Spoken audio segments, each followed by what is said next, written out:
Hello Instagram family, ఇంకొక రోజు ఇంకొక న్యూ స్టాక్. ఈ రోజు మీకోసం తీసుకోవచ్చిన చాలా యూనిక్ స్టాక్. షర్ట్ అయితే చూడొచ్చు, ఏ బ్రాండ్ లో షర్ట్ తీసుకోవచ్చిన బ్యాక్ ప్రింట్ షర్ట్ ఇది. మొత్తం థ్రెడ్ వర్క్ ఉంటది. ఇంకా ప్రైస్ అయితే కేవలం 599 రూపీస్ లో ఇట్లయినా షర్ట్ తీసుకోవచ్చిన. సైజెస్ గురించి మాట్లాడితే M2XXL వరకు సైజెస్ ఉన్నాయి. ఇంకా చాలా యూనిక్ కలర్ చార్ట్ ఉంది. కలర్స్ అయితే చూడొచ్చు ఎట్లా కలర్స్ ఉన్నాయి.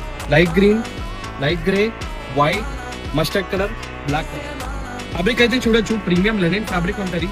చాలా అల్టిమేట్ క్వాలిటీ ఉంటది. ఇంకా సేమ్ ఓజీ ఆర్టికల్ లాగే ఉంటది. Proper store article. ఫినిషింగ్ అయితే చెక్ చేసుకోవచ్చు, చాలా నీట్ ఫినిషింగ్ ఉంటది. లెనిన్ ఫ్యాబ్రిక్ ఇది. మీద కూడా మీకు బ్రాండింగ్ దొరికిపోతుంది. ఇంకా చెస్ట్ మీద ఒక ప్రాపర్ బ్రాండ్ థ్రెడ్ వర్క్ ఉంటది. ఫ్యాబ్రిక్ చూడొచ్చు క్లోజ్అప్ నుంచి, ప్రాపర్ లెనిన్ ఫ్యాబ్రిక్ ఉంటది. ఖద్దర్ ఫ్యాబ్రిక్ ఇది. ఇంకా ఈ షర్ట్స్ కోసం మన స్టోర్ కి విజిట్ చేయండి. మన స్టోర్ లొకేషన్ అనేది Safana complex, Secunderabad, SB road, first floor, shop number 90, virus reloaded. ఇంకా ఆన్లైన్ డెలివరీ కోసం స్క్రీన్ మీద నంబర్ పైన వాట్సాప్ చేయొచ్చు.